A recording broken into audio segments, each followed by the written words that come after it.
ಯಲಬುರ್ಗದಲ್ಲಿ ಅಖಿಲ ಕರ್ನಾಟಕ ವಾಲ್ಮೀಕಿ ನಾಯಕ ಮಹಾಸಮಿತಿ ತಾಲೂಕಾ ಘಟಕ ರಚನೆ.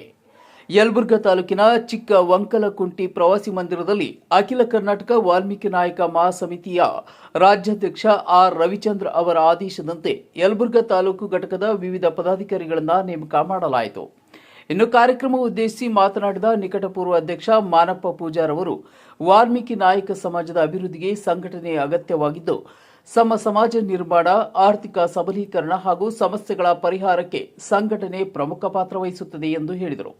ವೈಯಕ್ತಿಕ ಭಿನ್ನಾಭಿಪ್ರಾಯಗಳನ್ನು ಮರೆತು ಎಲ್ಲರೂ ಒಂದಾಗಿ ಸಮಾಜದ ಹಿತಕ್ಕಾಗಿ ಕೆಲಸ ಮಾಡಬೇಕೆಂದು ಕರೆ ನೀಡಿದರು.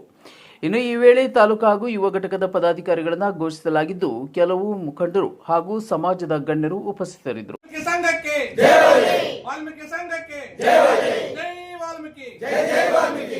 ಏನೇ ಬರಲಿ